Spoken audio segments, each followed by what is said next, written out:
Virtually every civilization in recorded history has revered the aggressive spirit of the warrior in battle. In the United States military, the newest members of the warrior tradition are the U.S. Navy SEALs.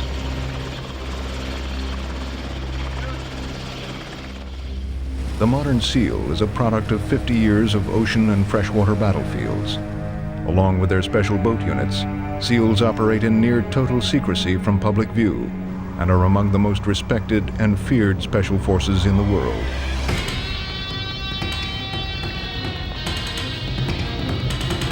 For the first time, outside cameras were permitted to document SEAL training and field operations throughout the world. Despite some restrictions, the events pictured here are accurate representations of present-day SEAL training and military capabilities.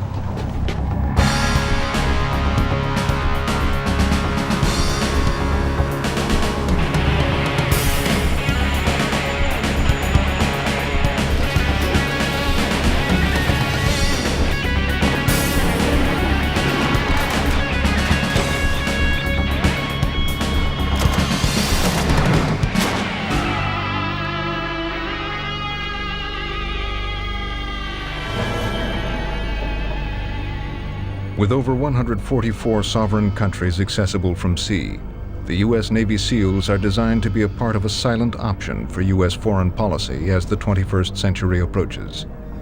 The SEAL name is derived from their capacity to operate at sea, in the air, and on land.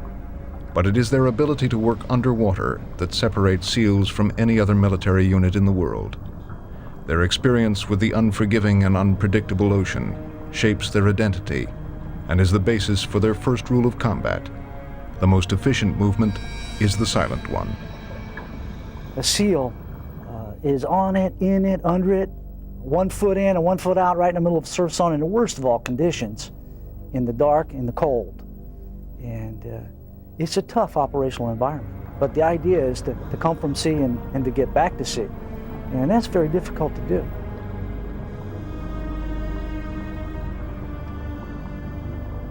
Whenever a SEAL gets in trouble, he goes to the water. And that's the thing that sets us apart. And if we can get in the water, then we feel we have an advantage.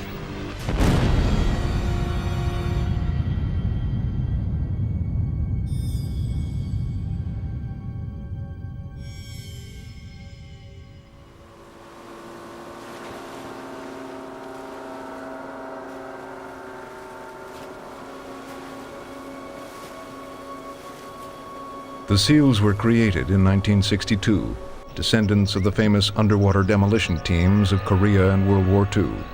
Vietnam was their first action. This war was to be fought using traditional military tactics, which called for superiority in numbers and equipment to ensure victory. Although this conventional approach ultimately failed on the battlefield, Vietnam became a watershed for modern special operations thinking.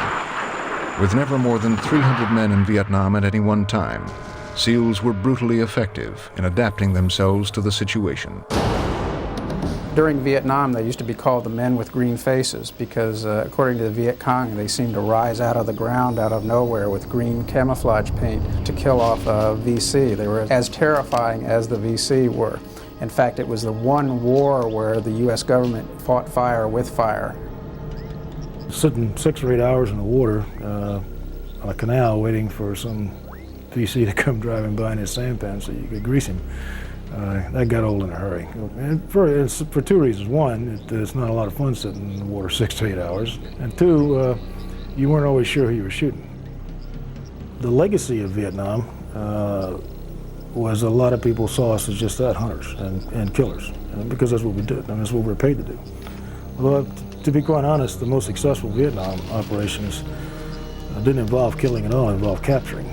But killing was part of it. I mean, you can't get around it. We kept adapting, and in a sense, I guess you could say, that we did become a lot more like the VC than the VC themselves. And I think that's one of the reasons why we were so damn successful over there.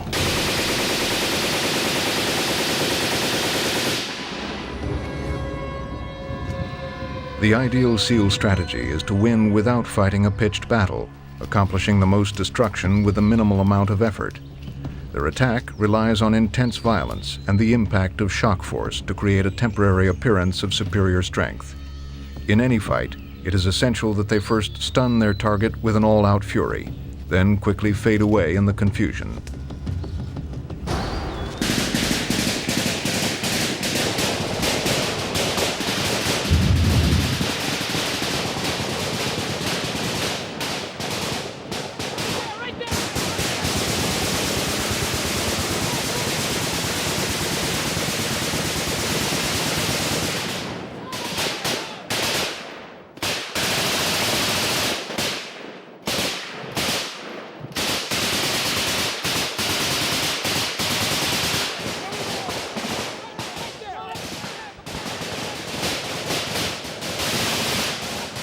At critical moments in combat, men must overcome conditions and misery they could never have imagined.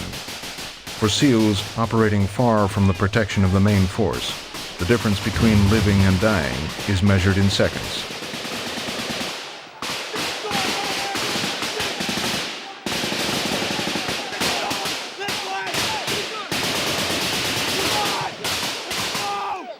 In this particular maneuver, called a center peel, a SEAL squad uses live ammunition while practicing a coordinated move-and-shoot maneuver.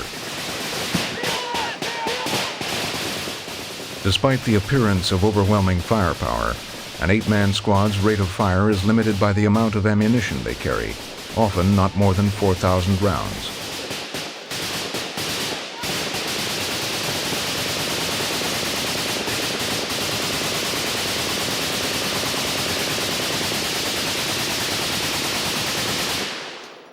SEALs are not main force units. We don't have civil action teams. We can't come in and build churches and paint schools and do all those kind of things around the orphanages and stuff. Usually when they send us, it's a hot target and we're there to take it out. Take him, Tracy! We'll stay within the confines of humanity, hopefully, but it's a dirty business, and the three things come into play. We have to be decisive, we have to be aggressive, and most importantly, we have to be ruthless. There's just not enough of us normally, and when we get there, we have to take care of business.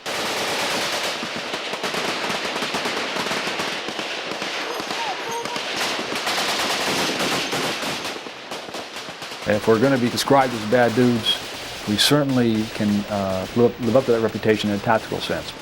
We're highly trained, extremely aggressive, extremely bright young men, absolutely fearless in a tactical sense. And if that's the definition of a bad dude, they certainly fall within that definition.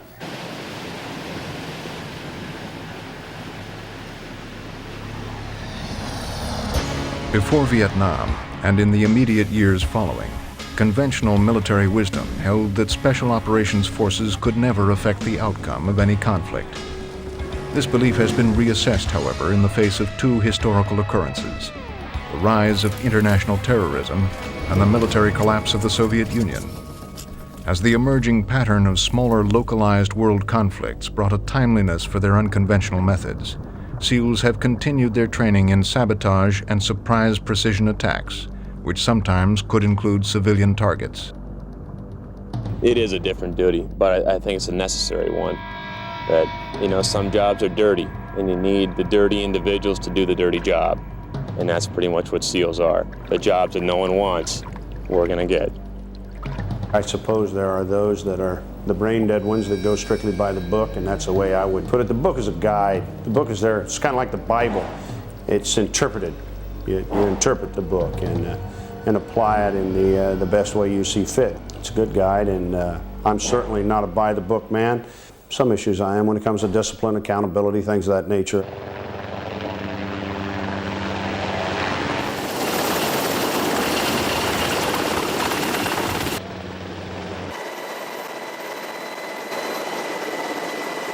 Few forces in the world have the training to resist a SEAL surprise attack. Compact in size and heavily armed, a 16-man SEAL platoon will attack under any circumstances and can project a killing power far in excess of its physical size. In a matter of minutes, these specially trained forces can overcome an objective with aggressive techniques like fast roping, landing onto their target ready to shoot in seconds.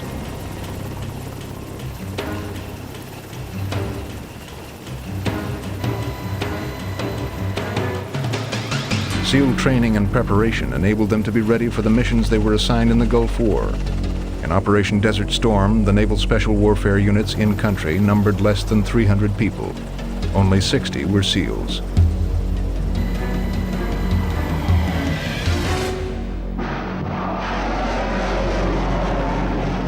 During the Gulf War, the SEALs performed many different tasks, such as detonating floating mines and inspecting shipping in the Persian Gulf. But their primary mission was to scout the beaches of Kuwait, charting them for possible invasion routes, for an invasion that ultimately never happened. We haven't had an amphibious operation, a major one, since Incheon during the Korean War. We didn't in the Persian Gulf. So the SEALs operation there was to launch a feint maneuver, to pretend that there were Marines landing on the coast of Kuwait when there really wasn't.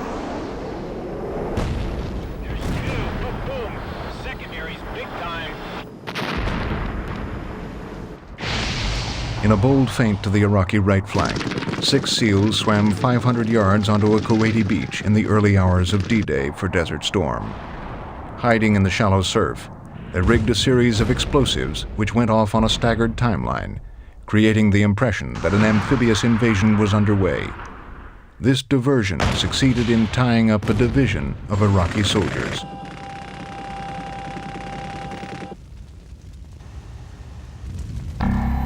Another Gulf War victory was achieved when a 4-man SEAL element captured a strongly fortified oil rig occupied by 23 Iraqi soldiers. Notwithstanding their success in working alongside main force units, the SEAL's strength remains in their ability to act independently.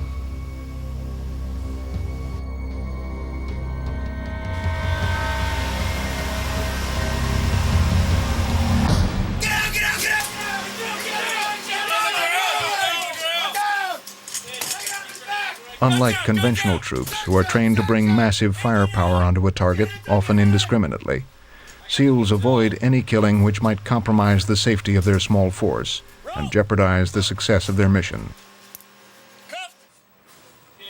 Tango cuff! Neutralized! Got room clear! Get up! All right, we're out here. Coming out! Coming up! Room clear!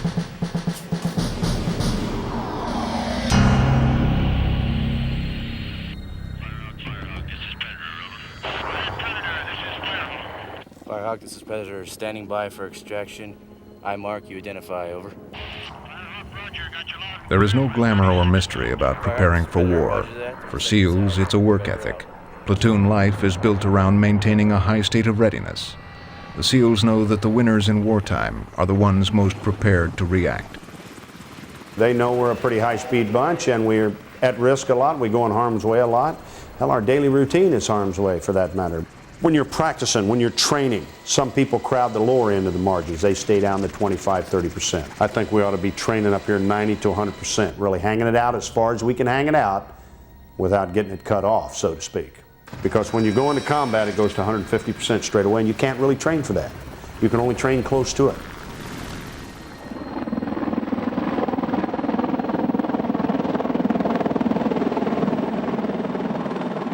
Every military unit is rated for its strategic value to the overall battlefield strategy.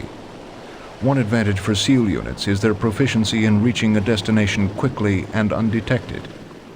SEAL teams employ a wide selection of different weapons designed to maximize their value of mobility and small size. This is the Desert Patrol Vehicle, or DPV, used for traveling long distances on the ground. Designed to be airlifted to a forward staging area and then driven to its target, the DPV carries heavy weapons and drives with the speed and durability of a Baja racing car. The cars carry a crew of 3 men each, and in the side basket, either a passenger or extra fuel bladders to increase range. These special fuel bladders, along with the racing tires, are self-sealing and can withstand a direct hit by a .50 caliber round without deflating or exploding. With an extended range of 600 miles on the ground, the Desert Patrol vehicles can remain camouflaged and hidden deep inside enemy territory to to report back on enemy troop movements or provide fire support for raids on small fixed targets. What we try to do is drive the car as easy as we possibly can, getting to the target and from the target. So if something happens and we do have to use the full extent of the car's capabilities, then we have a lot of car left over. If we were to drive it hard and to wide open everywhere we went, and we'd use up the car before we got to the target, and there's a chance we may not be able to get back. So we just cruise as easy as we possibly can, making good time, of course, but when it comes time to put the hammer down, we got a fresh car, we can go like hell. What we have here is a passenger seat, or the navigator seat as we call it, and he has his choice of weapons he can take with him depending on the mission. This here is a Mark 19, which is a 40mm grenade launcher, and we normally carry about 200 rounds for the lower gun here when we're using a Mark 19.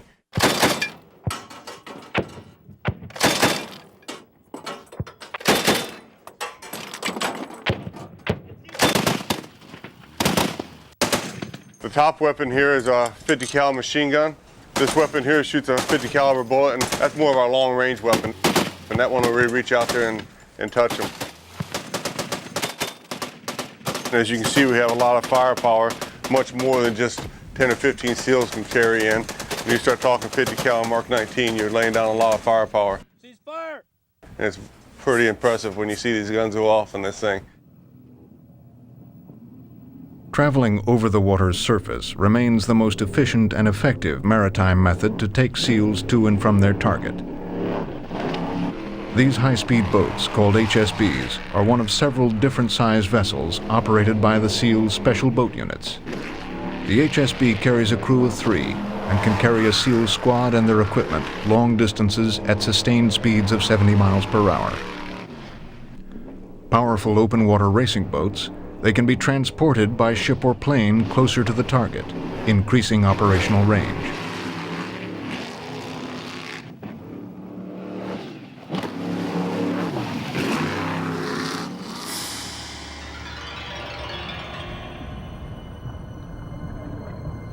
As SEAL teams move through water, the problems of dehydration, cold, underwater navigation, and avoiding detection multiply in difficulty as the distances increase.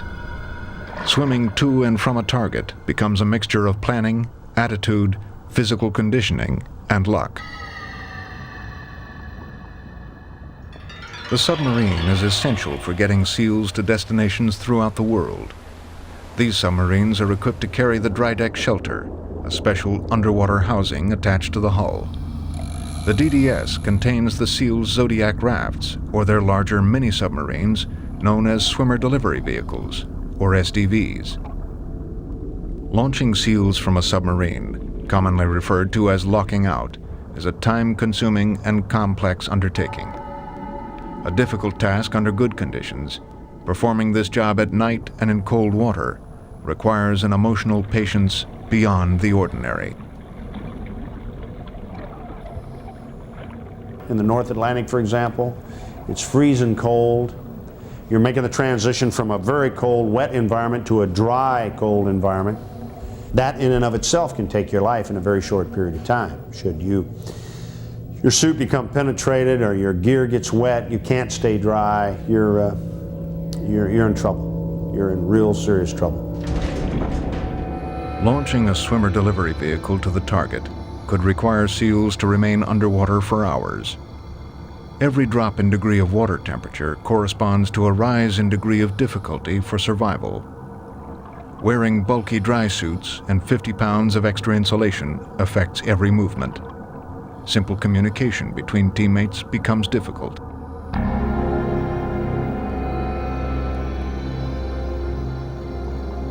Of all the SEAL weapons and tactics, the SDV is the hardest for enemies to defend against. Top secret as to its technical capabilities, this mini-submarine can carry explosives into a harbor or inland waterway, positioning them to be detonated at any given time.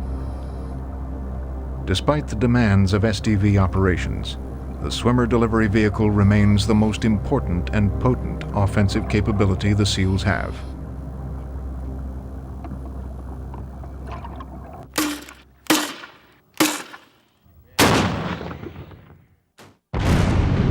A typical SEAL platoon on a land warfare mission will carry 4 M60 light machine guns. The other men will arm themselves with either M14 rifles or AR-15 carbines, mounted with a 40mm grenade launcher. This grenade launcher can destroy machine gun nests, enemy vehicles, and saturate the target with high explosive rounds that send fragments flying at 3,000 feet per second. Taken in combination, the armament and initial firepower of a SEAL platoon equals that of a 100-man company of regular infantry. This is the M60 E3 light machine gun. It's a belt-fed, gas-operated, air-cooled, fully automatic weapon that fires at 550 rounds per minute. A Navy SEAL handles this weapon by himself and can carry anywhere between 400 and 1,000 rounds.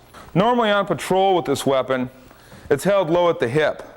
But when you have to fire it, you bring it right up and fire it from the shoulder.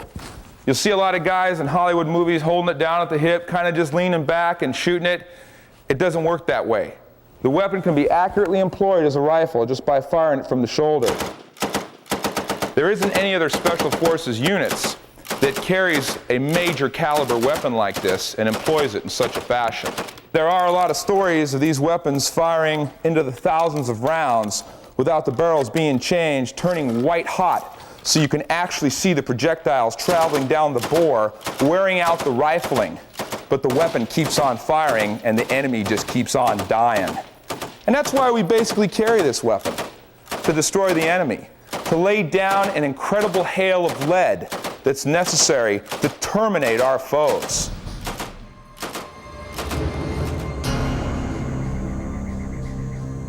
The SEAL trademark is to strike a target in merciless fashion.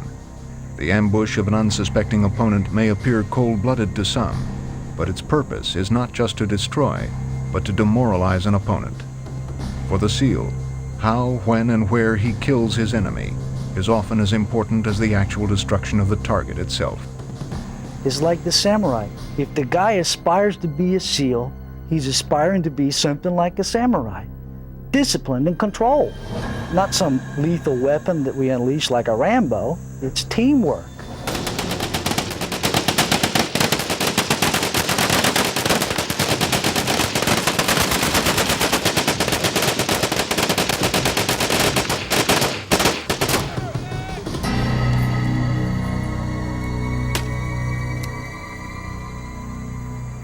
Our next weapon is the McMillan Model M88 50 caliber sniper rifle. This weapon here fires the same 50 caliber cartridge used in the Browning M2 heavy machine gun. This weapon here is accurate on hard targets in excess of 2,000 yards, and that's the way the weapon is most likely employed. We can take out aircraft parked on a runway. We can take out a generator. We can take out the engine block of a vehicle with this weapon here, firing a high explosive armor-piercing incendiary projectile. The range and power of the McMillan M88 was used by SEAL sniper teams in Somalia to successfully cover UN forces and prevent casualties. Rounds were falling all over the outside of our bunker, but we couldn't catch the individuals who were doing it. They would pop up on a rooftop, fire at us, and then disappear. And that was getting, frankly, pretty annoying. So when we saw a guy actually on the sights getting ready to fire his weapon in our direction, we made the call, we went ahead and took the shot. I dumped him. Next guy, he opened up on us with a lightweight machine gun. We were definitely outgunned. I swung my crosshairs over onto his muzzle flash, set up on it, and capped off the shot. When I came back up, his gun was spilled over the front of the sandbags, and he was spilt out the backside. Somali ran across my field of view with an RPG. I took a shot at him, and I got him just before he launched the RPG. I mean, he was on his knees, eyes at the sight when the round hit him. They were 700-800 yards away. I couldn't see their total facial expressions, but I know they weren't happy. We're not out there to kill women and children. You don't want to do that, but you have to get the guy that's trying to kill U.S. forces. One shot, one kill. The psychological value that has, it's effective. Contact front! Contact front! It has been said that in war, a man's brain turns into water and pours out his ears, and all he goes on is instinct. For every soldier, fear is an enemy. People have said they were scared. You can say you're scared. Now, if you say you're scared and you won't do it, then you're in the wrong line of work. I think fear is good. I think each fear level that you reach, you're closer to your goal. But getting in a platoon, you need to control the fear, because fear is good because it keeps you smart and it keeps you from being hurt.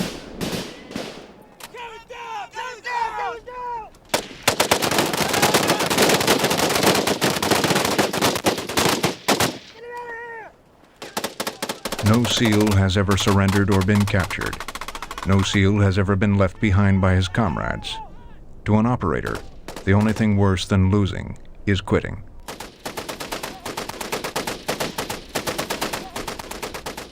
It comes from a doctrine that's been around since day one in the teams, and that doctrine is this, is that we cannot afford the luxury of a quitter. We can't do that. If we're out in the field and we're on an actual mission and somebody says, hey, I'm tired of this, I want to go home, we can't afford that. It's not part of the plan. The reality is you have a bunch of guys who just want to be really, really good at their jobs. They hate to lose. You'll see that in everything they do. I mean, you could play friggin' hopscotch and it would turn violent if SEALs played it, just because one team would be losing. Pays to be a winner, just like they say in BUD/S.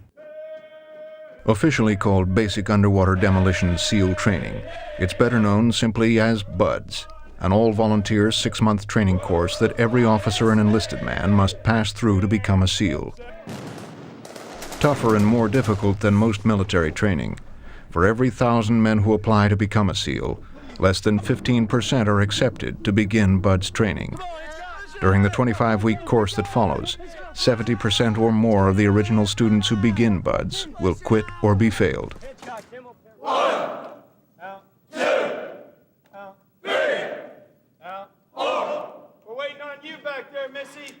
People are sometimes shocked about what they see when it comes to BUD/S training.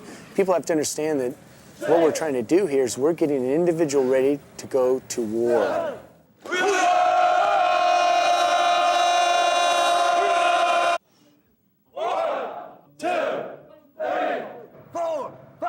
6, 7, 8, 9, 10. Recover, Carpenter.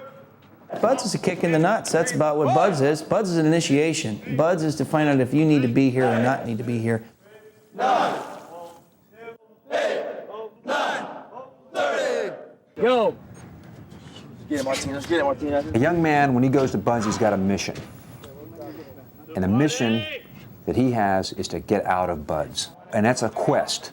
The goal is to graduate from BUD/S and become a SEAL. Can you fulfill that difficult mission, go through all the wickets that are there, one after another, physically, mentally, teamwork-wise? Well, the reason that we're hard on them is because the job is hard. This is nothing like what happens in the real world. So if you at all are shocked by some of the stuff that goes on or how stringent some of the days are, you've got to realize that where we go and the way and the places that we operate in demand more out of us than what we can provide here in training.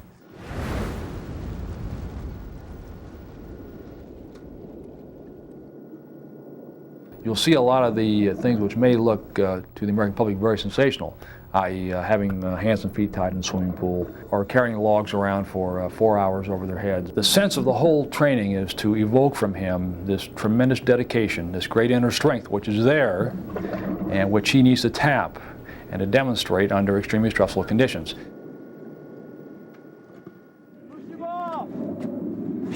All SEAL instruction is preparation for the actual moments of battle, when fear can paralyze a man's ability to react in a combat situation. The obstacle course exposes weakness and indecision. Although this training is designed to foster competition and reward aggressiveness, every experienced SEAL operator believes that teamwork equals survival. The students who pass BUD/S training will be those who remain in control and work together, no matter the conditions, no matter the fear. Come on, Copeland. Come on, Copeland. Got it, come on. on. Change seat. This water is so cold it shocks a man's breath away. Every man's ability to endure cold must be unquestionable. Being cold and wet makes minutes seem like hours. It can drive a person insane with misery and make him question his commitment to becoming a SEAL. Cold is probably one of the primary reasons people drop out of training, because it's an incredible demoralizer. I mean, if you're cold and wet, I mean, you just don't want to do anything, and the last thing you want to do is get any colder. If you're constantly cold and constantly wet, I mean, it really has an impact on everything you do. We're cold and wet, we work in water, and that's why we have an emphasis on that so much. But you have to function. I mean, you have to keep going, and you have to keep doing what you're doing. It's easy to say I quit, but you know, we don't quit in this business. What's your problem, Mr. Knoll? Why don't you want to be here? Hell Week is simulated combat scenario, and you're failing. We put you in a real situation, you're gonna kill people. So you've got to put out, Special Operations Forces are sports cars, for example. They're a real high-speed, a rail job, a dragster, for example, and they have to be honed to a lot finer sharpness. It takes a lot to get a man there. If they want Porsches and dragsters in the inventory to go out and do the things that this nation needs done that cannot employ main force units, then they're just going to have to pay the price. During combat, you can't call timeout. You can't decide that things aren't quite the way you want them. There has to be absolute trust and confidence that the young men come out of there are going to be able to deal with the most difficult emotional and physical stresses that they're going to be presented with in a real-world mission. Getting up. Clear. Are you tired, Elbow? The preparation for close quarter battle, or CQB, reveals the SEAL philosophy in the short version. We do whatever we have to do to meet with success and to make our contribution to the effort. And whatever it takes to do that, we're going to do that. You know, the killing part may come along with it. But that's how it goes. If the enemy thinks we're bad dudes, that's just great. That's what we want them to think.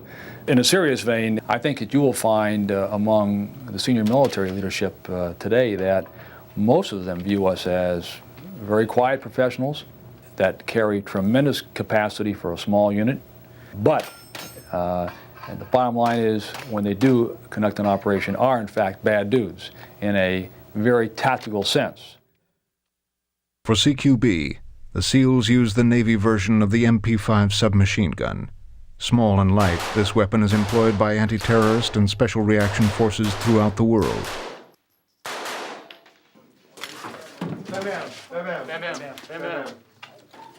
Clear left. Clear right. All clear. Okay, stop what you got. Look where you're at, Mark. In the world of the terrorist, there are no rules. Anyone, everywhere is a target. In the world of counterterrorism, however, the rules never change. Fast is slow, slow is quick. Front sight focus, trigger squeeze, discipline and control. Okay, let's go ahead and do it again.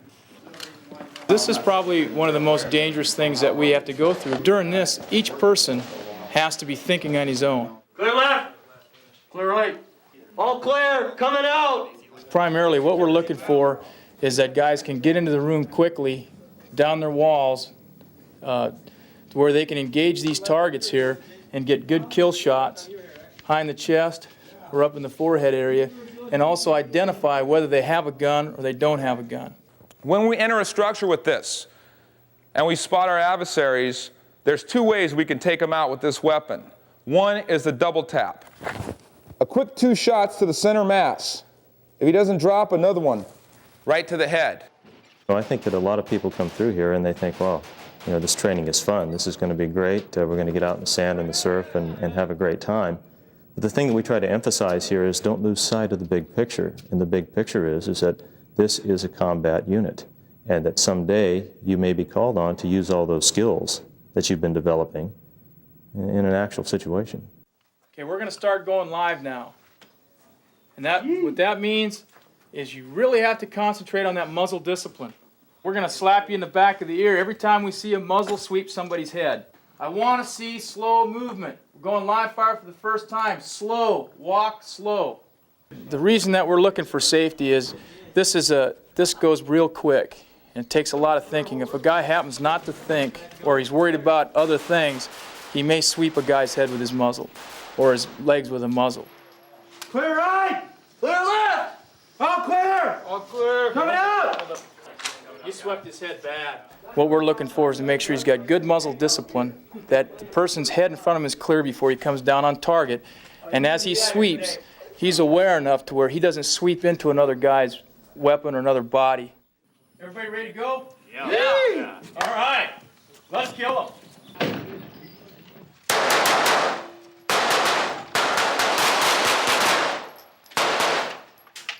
Clear right! Clear left! All clear! 4 men coming out! Coming out! This is a real thinking man's game because there's so many things to think about.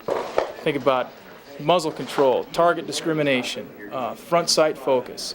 You want certain things to be involuntary. One thing you don't want involuntary is pulling that trigger.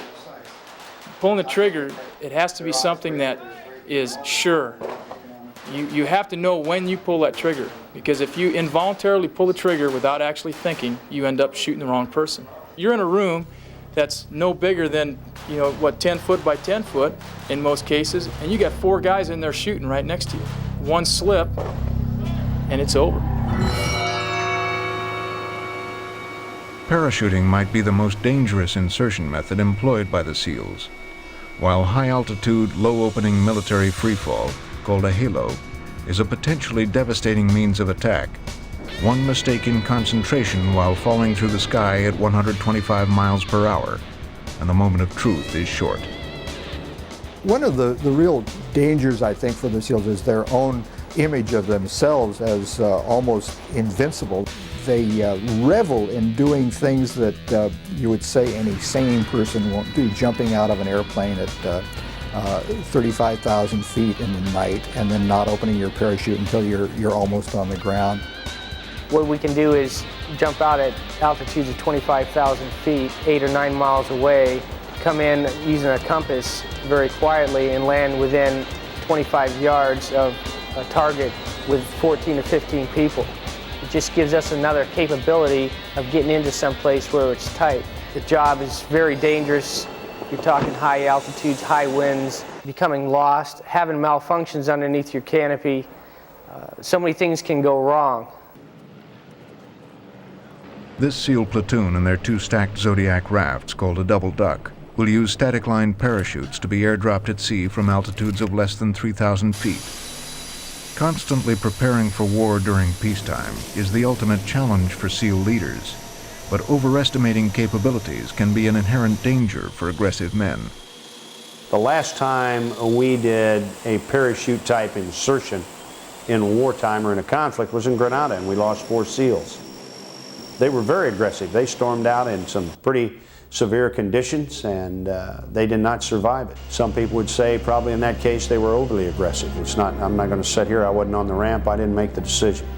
They paid the ultimate price for their aggressiveness and their decisiveness in that particular matter. The thing that really is distinctive about Grenada is that it was done very rapidly. There was a sudden call from the White House that we want to go down and rescue those medical students. They were prepared for a day drop into a fairly benign sea. They were dropped at night into a very stormy sea. 4 of the men drowned, and it just should never have happened. The 4 men who died were members of a specially trained SEAL unit assigned to the invasion. Their platoon never reached its objective of marking the airfield for an airborne invasion. 2 other SEAL platoons were to rescue hostages at the governor's mansion and capture the island's only radio station. At the governor's house, enemy fire shot down 2 helicopters and prevented a 3rd from landing. Once inside the mansion, this platoon was surrounded by armored vehicles and Cuban troops. 1 SEAL sniper was credited with 17 to 22 enemy kills during the night, which kept the Cubans from overrunning the house. Meanwhile, the 2nd platoon successfully destroyed the radio station, but was forced to escape by swimming out to sea, with several of their men seriously wounded. The situation deteriorated quickly in Grenada, and And it was a hastily planned, hastily executed operation that had problems, no doubt. There was a chain of command that never exercised together before, much less fought together. What we ran into was more than we expected.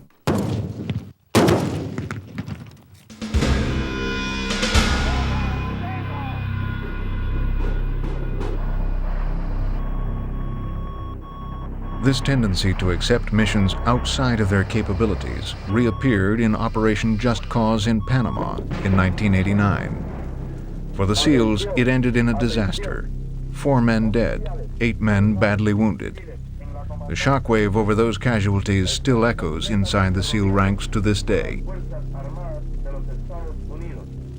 When SEALs go in harm's way and SEALs get hurt, as they would in any small family, everyone feels it because everyone knows everyone else. And when something goes wrong, you want to know why. Because our business is the business of sneaking up and taking care of business and going home, not a business of fighting anybody on a lengthy scale, or definitely not in the business of dying. There were 2 SEAL missions in the Panama invasion. The first, to swim across the Panama Canal and destroy 2 enemy patrol boats. The second, to seize Pattaya Airfield, where Manuel Noriega had a jet plane ready for his escape. The original plan called for a SEAL platoon to use snipers to cover the hangar. But that plan was changed, and the SEAL force grew to 5 times their normal operating size.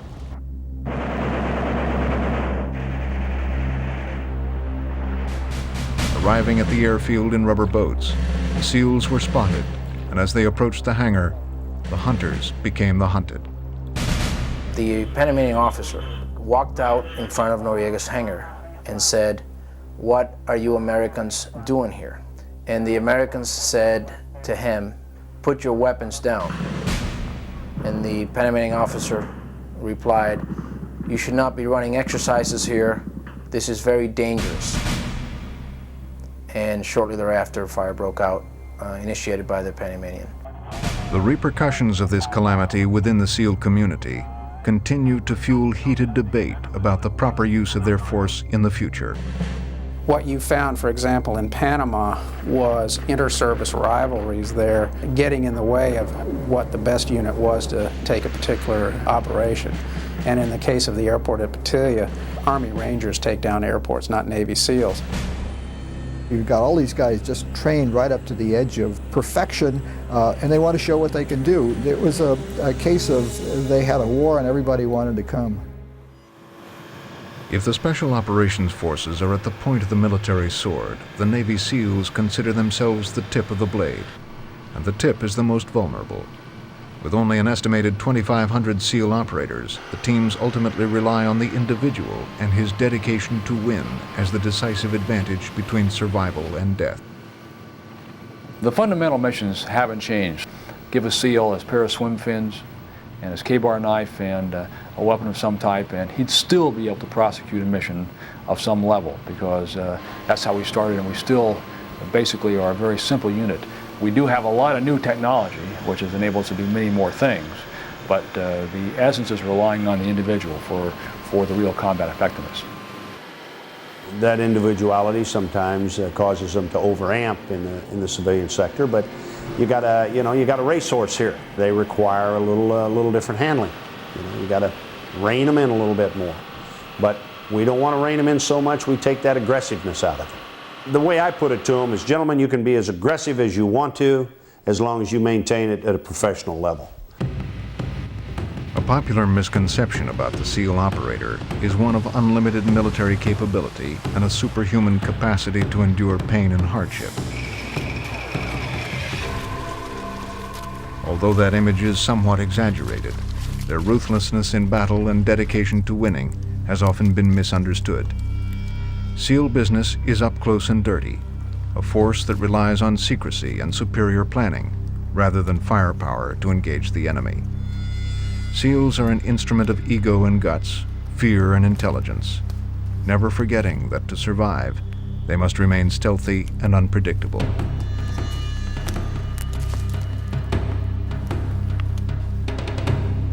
where on the one hand we are given a lot of credit for being creative and having special abilities. That independence also, some people will see that as these guys are loose cannons. They're out of control.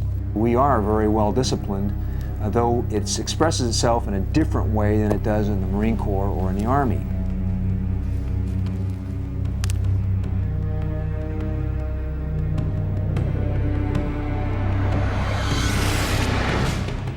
The SEALs have served in every U.S. military action since Vietnam, under an operational designation officially described as conflict other than war. They remain active in operations that often go unreported. It is a job that requires living in secrecy and maintaining distance from the public.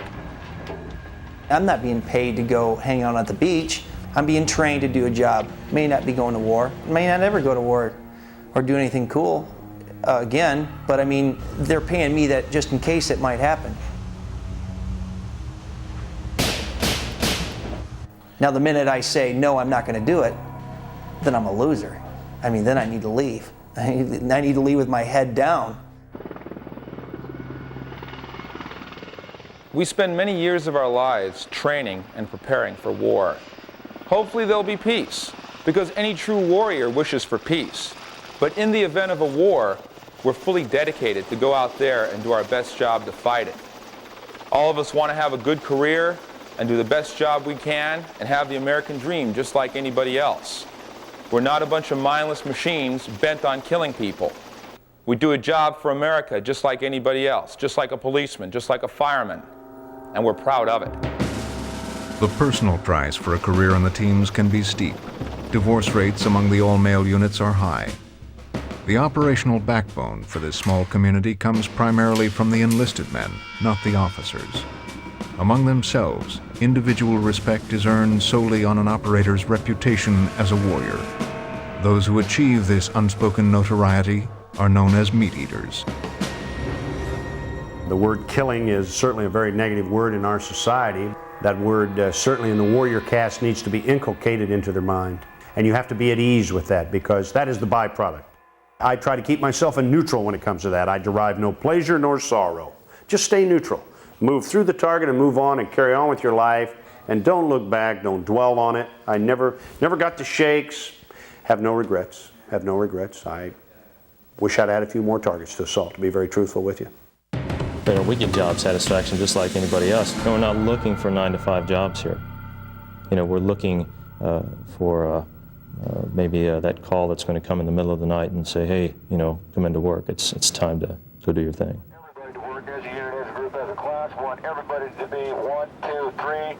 A story is told of a BUD/S class standing at attention in front of a large sand berm. Suddenly, one of the SEAL instructors quietly climbed to the top of the berm. There, in full view of the class, he shielded his eyes from the sun and stared out to sea, searching the entire horizon from side to side. When he finished, he walked down the hill and stood in front of the class. "Does anyone know what I'm looking for?" he asked. No one replied. He paused before he spoke. "I'm looking for a war."